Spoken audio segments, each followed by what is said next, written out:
and welcome to my channel. I'm Tiffany, a retired librarian turned homeschool mom. And as we are wrapping up Kirsten, we are going to talk about something that has nothing to do with Kirsten. It does have to do with the Old West, and it's not for children.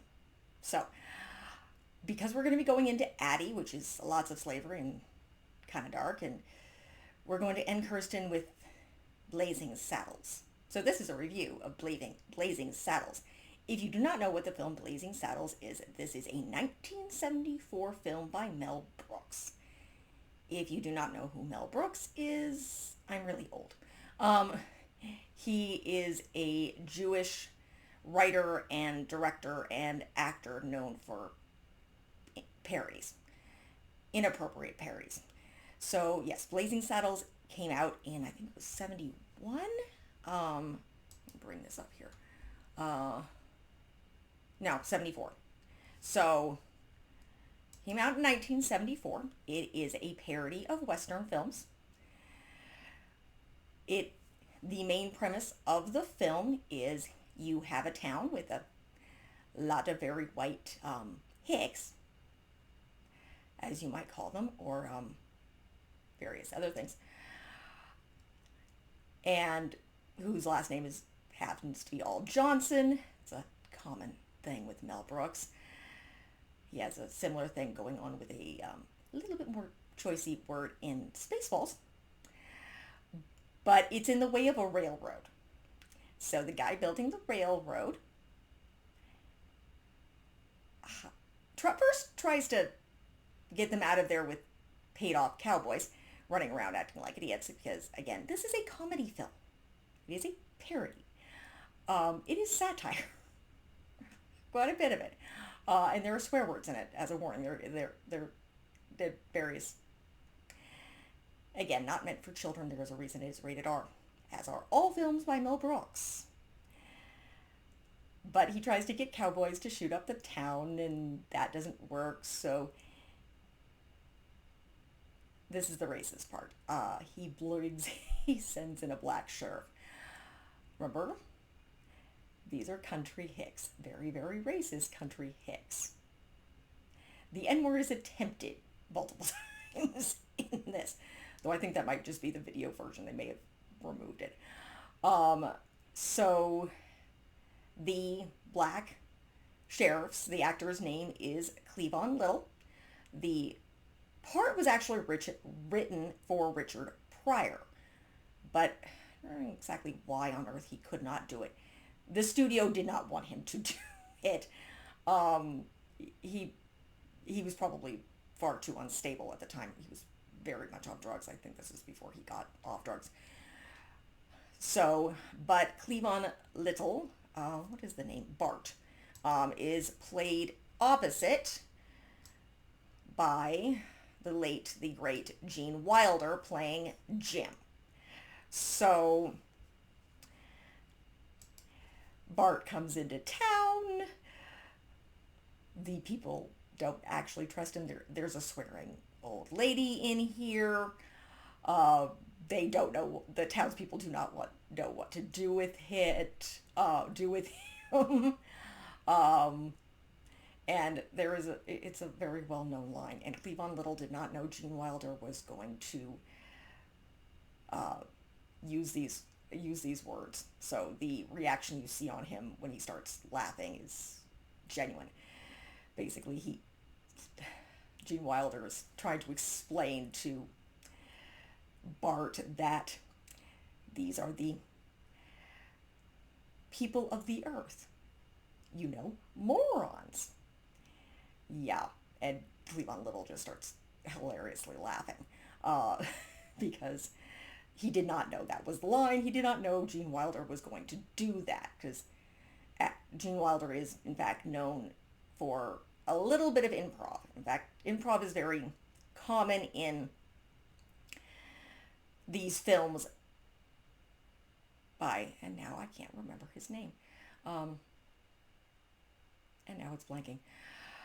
All right, moving on. But there's a lot of chaos going on. There's a little bit of sexual stuff going on because, of course, what is the man named?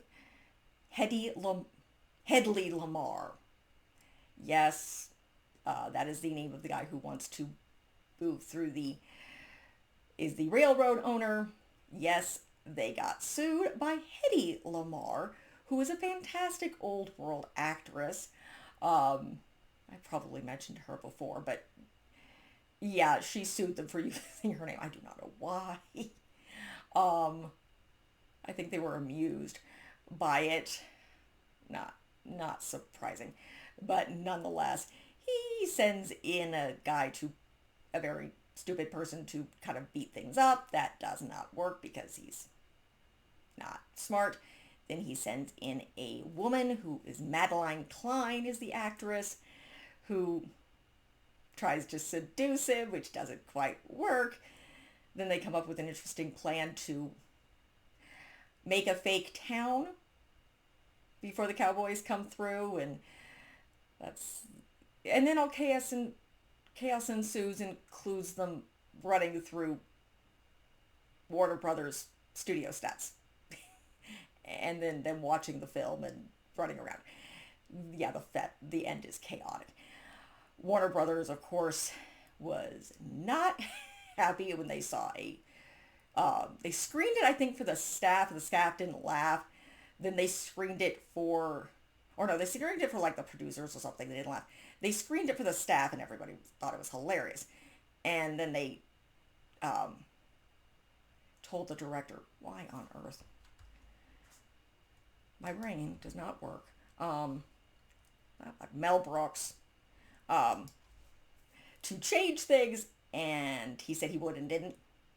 Of course, pretty common with him, and it was an amazing hit. It is a hilarious movie. There are swear words. They try to say the N word. It is not meant for children. It is meant to insult people, and I do believe there's Jewish jokes in there.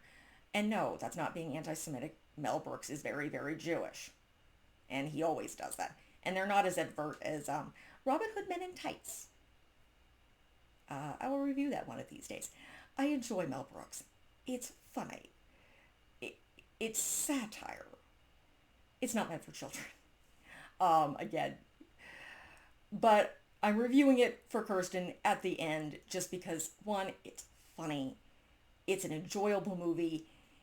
And it does have educational value because you can look at satire. They are making fun of old Westerns and how the Westerns were done.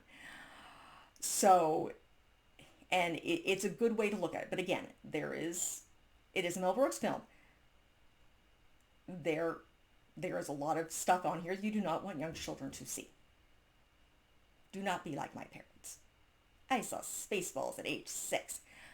There's a lot of more swearing in Spaceballs. That's the sci-fi parody there. Don't be like my parents. I should not have been watching that. My child is that age. I do not want her watching that type of thing. I will eventually show her Blazing Sadles when she's a teenager. But yeah, when it comes to the Old West, or you're looking at parodies, or you're just looking at Mel Brooks films, this is a great film to do. Most of it makes no sense. There's a lot of insulting. I think the N-word is eventually said by a little old lady. So, but again, racism, sexism, absolute utter insanity.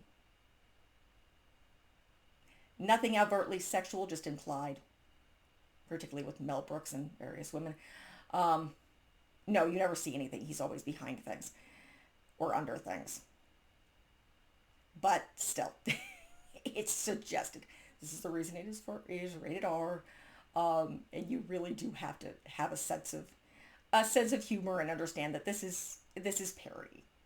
This is meant to be stupid. It's meant to be funny. It's meant to be insulting. It is insulting the people who do this. It's insulting the racists and robber barons and various other things. So, and Cleavon Little's character, Bart, eventually wins over the townspeople and helps them before, chaos ensues. It involves running around and crashing into various things. There's also a few gay jokes in the very end. But again, it's it's meant to be funny. It's parody. So, highly recommend this film. Definitely not meant for anybody under the age of maybe 13, depending on your opinions on this stuff. But yeah, that would be the youngest I would do. In fact, I might show it my daughter at 13. But it can actually be educational when you're looking at parodies and you're just looking at Mel Brooks, who is an amazing filmmaker. He is known for his parodies. And next year, can't remember exactly when, I think it's January, they are coming out with Spaceballs 2, which should be interesting. So, one of these days I'll review Spaceballs and Robin Hood Men in Tights. And maybe eventually I'll actually watch his, he has another one that has to do with the Bible thing. But nonetheless, that is it for this review. If you like what you see, be sure to like and subscribe. And I will see you next time. Thank you.